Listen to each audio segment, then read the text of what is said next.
What's up with it? Y'all make sure that y'all hit the like button as soon as you click on this video. And subscribe to the channel if you're not already a sub to the channel. Now, Devin Haney and Tank Davis, they've been going back and forth for a long time. Now, we all know that Gervonta Tank Davis, he got a fight coming up on January the 7th against Hector Garcia. A lot of people, including myself, think this may be Gervonta Davis's toughest fight that he's taken in his career. You know, to me, Hector Garcia is a solid opponent. But Devin Haney, he don't seem to think that. Devin Haney says that Hector Garcia ain't nothing but another tune-up for Gervonta Davis.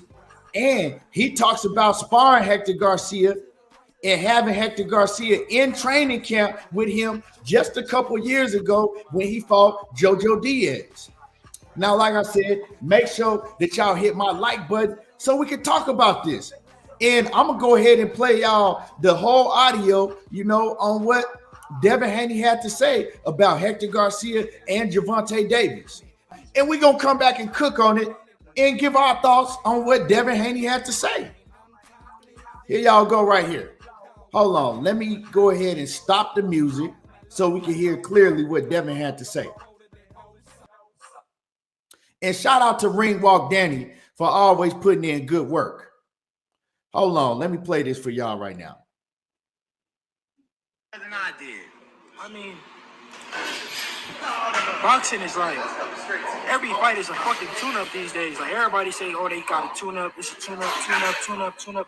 Like how many tune-ups do you got to do? Tank been doing tune-ups for how long now? Every fight is a fucking tune-up. So, I mean, well, you can't really say that this guy he's fighting is a tune-up. I mean, he's fighting a world champion. Granted, he's bringing him up. But I mean, still a world champion nonetheless. I sparred him.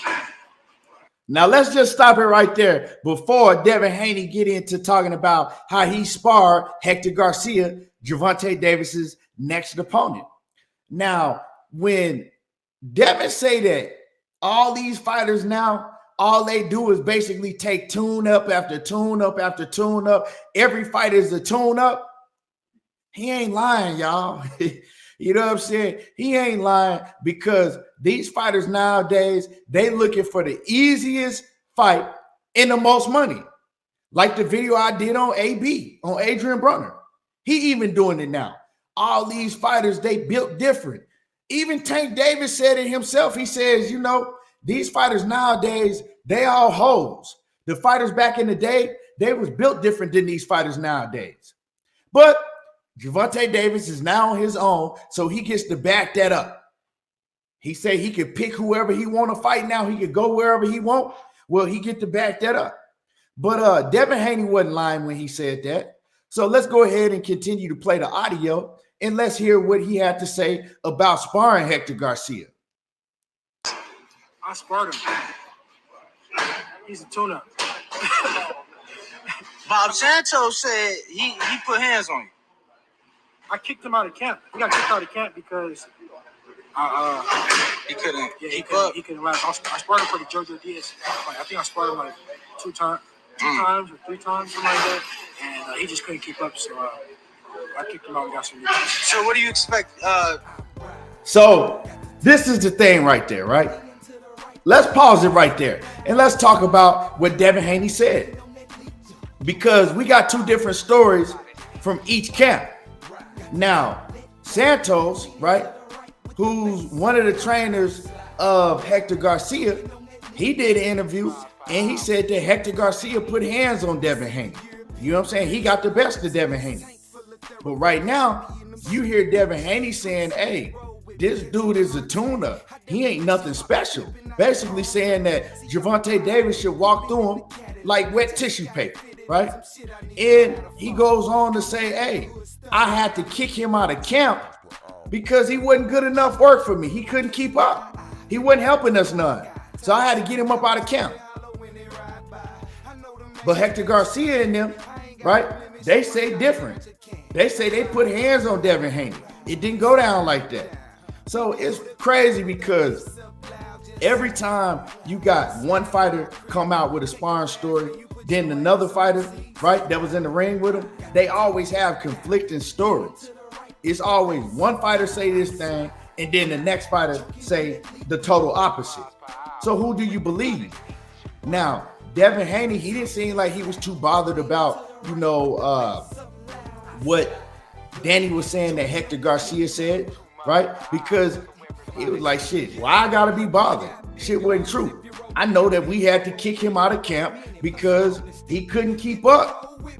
Now, I don't know what he means by he couldn't keep up.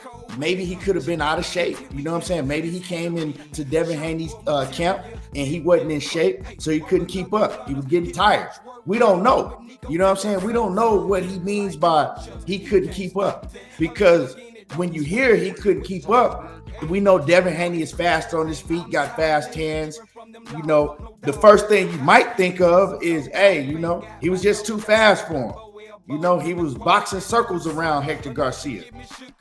But it could have been a lot of things. That's why I wish he had elaborated on what he meant by he couldn't keep up. Like, what happened during the sparring? Because they saying they put hands on you. Just like when you go back to the Gervonta Davis and Devin Haney sparring, the second sparring session, right? Everybody said that, Devin made Tank Davis quit. And then when you heard the other story, the full story from Adrian Bronner, AB came and said, hey, Tank was putting hands on Devin. Tank got tired. You know what I'm saying? Tank almost stopped Devin, had him out cold on his feet. And then after that, everybody jumped in the ring to stop it, gave Devin the chance to recover. And then once Devin recovered, he was in the better shape. You know what I'm saying? He's a fighter that stay in shape all year round. He had been in the gym training. Tank wasn't in the gym training. Tank wasn't in shape. Tank, you know what I'm saying? He gassed out. And then Devin started putting hands on Tank. So it's always conflicting stories, right? So it could have been the same issue with Hector Garcia. Hector Garcia might have not have been in shape. That's why they call it camp. You bring the guy in camp. Sometimes fighters come into camp to work their way into shape, even if they are a sparring partner. So that's why a lot of people don't like these fighters talking about sparring. You know what I'm saying? Because sparring is sparring, but putting those 8-ounce gloves on and getting in the ring and really going at it for all of the marbles, all of the money on the table, it's a different story. I don't know. Me personally, I don't think that Hector Garcia is a tune-up. I think that Hector Garcia can fight.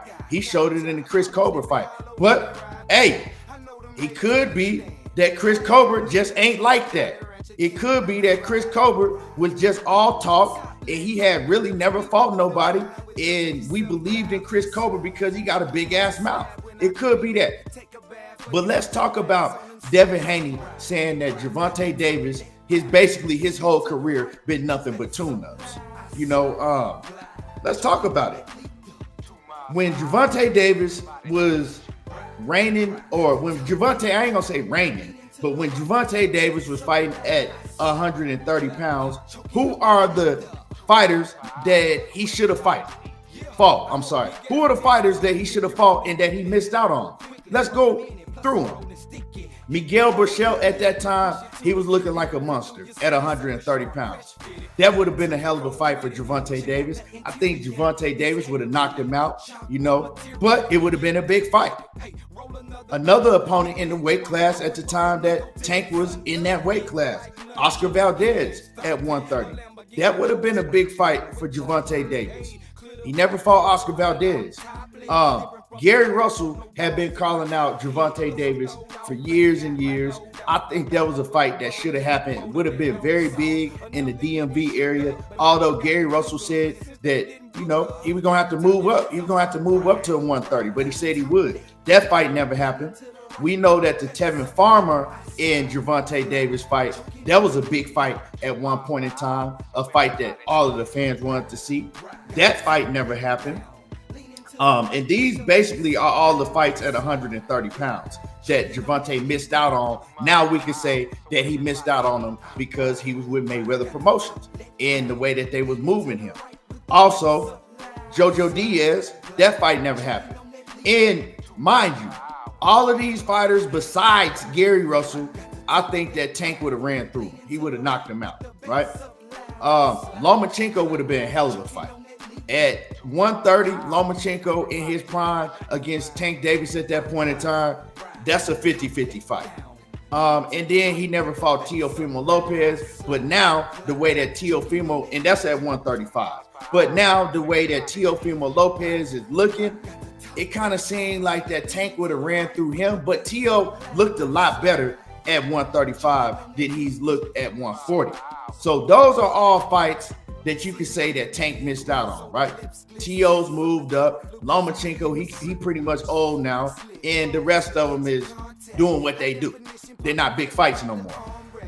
Also, right, let's go ahead and think of some of the opponents that Gervonta Davis faced. Matter of fact, what I'm going to do is I got my phone in my hand. Let's just go down the opponents that he faced. Hold on. Let me type it in. Gervonta Davis. Let me see. Here we go right here. Because, like I said, once again, Devin Haney is saying his whole career been tune up after tune up after tune up after tune up. So let's start from when Tank first won his belt. Because when you jump off the porch, you're supposed to go, well, when you jump off the porch and you win a world title, hey, it should be all up from there. Now let's look at what Tank was doing. So he fought Jose Pedraza, stopped him. Liam Walsh, tune up. Francisco Fonseca, tune up. Jesus Cellular, tune up. Hugo Ruiz, tune up. Ricardo Nunez, tune up. Damn, that's a whole lot of Hispanic fighters. Hey, Mayweather and them was over there tripping. They had motherfucking Tank Davis fighting Ricos and Ricardos and back to back to back to back to back. Like, damn. Come on now, Leonard Ellerbe and Mayweather. After Ricardo Nunez, you had a old washed up Gamboa. Leo Santa Cruz, to me, was a tailor-made opponent. Then Mario Barrios at 140. A lot of people, you know, I'm kind of back and forth on the Mario Barrios. Mario Barrios is a solid opponent, especially for Tank, as small as Tank is. But Mario Barrios was weight drained, and he shouldn't have never been fighting at 140 pounds. And Mario Barrios had lost a fight before he fought Tank and got the shit beat out of him, but he got a gift decision. I'm talking about he got beat up worse than he did in the Tank fight. So, you know, I'm kind of on the edge with that. Also, you got Isaac Cruz. At the point in time, people wasn't really looking at Isaac Cruz like that. So that's and he was a replacement opponent. So that's and then you got Rolly Romero. He wasn't it. He not it. You know what I'm saying? He's strong, he's powerful, but as far as skill wise, he ain't it. Didn't even deserve to be in the ring with Gervonta Davis. And now you got Hector Garcia. To me, out of all those names, Hector Garcia is the toughest task by far to me. I know a lot of people saying, oh yeah, you know, this a cherry pick, this a tune up. I don't feel that way. And I like what Gervonta Davis is doing. And now when we talk about the other guys, like let's talk about Devin Haney. Let's talk about Teofimo Lopez when he was in the division. And let's just talk about the other guys at 135 pounds. I'm not going to put Shakur Stevenson in there because he hasn't fought at 135 yet. But these other guys, they ain't really doing too much neither. Besides Lomachenko and Teofimo Lopez, they fought like some real fights at 135. But, you know, Devin fought Kambosos. But other than that, you know, Jojo Diaz is cool. So if you look at their resumes, you know, hey, Devin Haney resume ain't really better than Tank Davis's. So they on the same level. But see, the difference between Devin and Tank is we know that Devin was hollering for the best competition as soon as he got a name in the division. As soon as he got a name in the division, he been calling out everybody for a long time. But like I said, I like the way that Gervonta Davis is moving now because he seemed like he really do want all the smoke. All we can do is sit back, watch and wait and see if he's a man of his word. But you know, hey, these other guys, they not fighting each other either. You know what I'm saying? Ain't none of these guys fighting each other really. And so they all need to fight each other in the fight that we really, really do need to see by the end of 2023. We need to see Tank and Devin fight because they've been doing a whole lot of talking back and forth for a long, long time. And now it's time for them to get down and get in that ring and show who's the better fighter. That's just what it got to be. You know what I'm talking about? F all this talking back and forth. We didn't heard them talk for a long time. So if Tank got to go up to 140 and fight Devin Haney, or if they got to fight at a catchweight, whatever they got to do, they need to make it happen.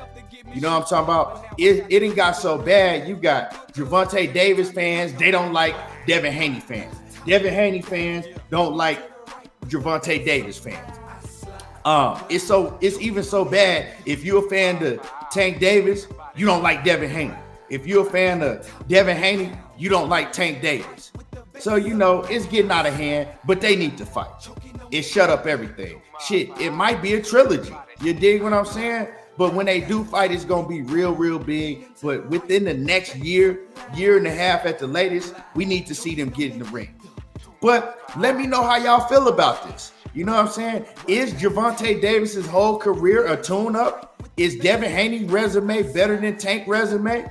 And is Hector Garcia a tune-up? Or is Hector Garcia a solid opponent that Gervonta Davis needs to really be focused on and worried about? Hit the like button, comment in the comment section, and y'all already know how I do. There you go, talking that boxing again, and we gone.